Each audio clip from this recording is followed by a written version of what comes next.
आइए जानें रामायण में माता सीता के अग्नि परीक्षा देने की ऐसी मुख्य वजह जिसके बारे में आपने पहले नहीं सुना होगा।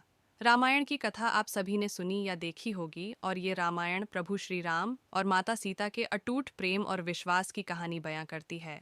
रामायण की कथा के अनुसार भगवान श्री राम को 14 साल का वनवास मिला था और इस वनवास के दौरान माता सीता और लक्ष्मण भी उनके साथ थे। वनवास के कठिन समय के दौरान लंकापति रावण ने माता सीता को अपहरण करके बंदी बना लिया था और इसी वजह से राम और रावण के बीच युद्ध हुआ था। रामायण की न जाने कितनी कथाएं प्रचलित हैं और इनमें से एक प्रमुख कथा है सीता माता की अग्नि परीक्षा की कथा।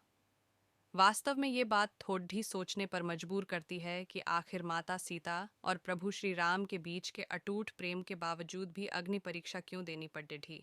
इस बात को लेकर भी कई कथाएं सुनने में आती हैं, लेकिन हमने इस बात को गहराई से जानने के लिए हमने नई दिल्ली के जाने माने पंडित, एस्ट्रोलॉजी, कर्मकांड, पितृदोष और वास्तु विशेषज्ञ प्रशांत मिश्रा जी से बात की। उन्होंने हमें इस अग्नि परीक्षा की सिर्फ एक वजह बताई। जाने क्या है वो वजह। अग्नि परीक्षा को लेकर प्रचलित कथा प्रजा का मान रखने के लिए ली थी।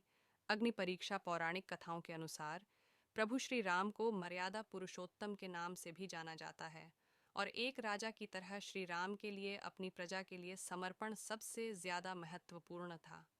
ऐसे में जब लंबे समय तक रावण की कैद में रहने के बाद माता सीता श्री राम के साथ अयोध्या लौटी, तब उनकी पवित्रता को लेकर समाज के एक वर्ग में संदेह होने लगा।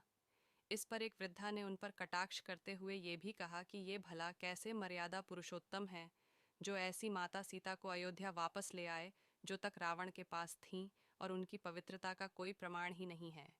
जब श्री राम को ये बात पता चली तो उन्होंने प्रजा के कल्याण के लिए माता सीता को अग्नि परीक्षा देकर अपनी पवित्रता को सिद्ध करने के लिए कहा।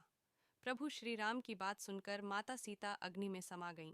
अग्नि परीक्षा की ये थी एक वजह। पंडित प्रशांत मिश्रा जी बताते हैं कि पद्म पुराण के अनुसार रामायण में एक नहीं बल्कि दो सीता थीं, पहली असली और दूसरी माया की सीता।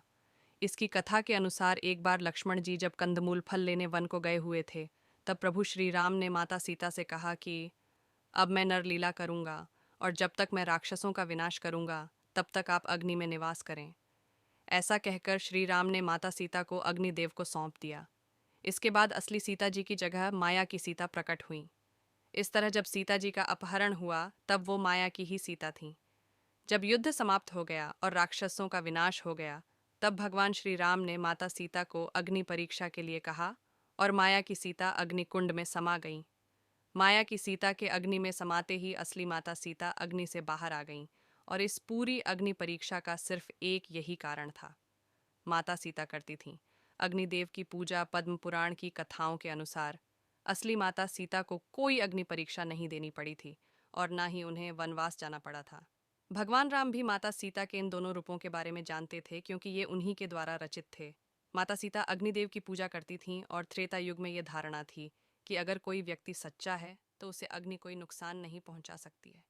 इसी वजह से असली माता सीता अग्निदेव की शरण में सुरक्षित हो गई थीं और सीता अपहरण से लेकर अग्नि परीक्षा तक के समय में माया की सीता ही थीं।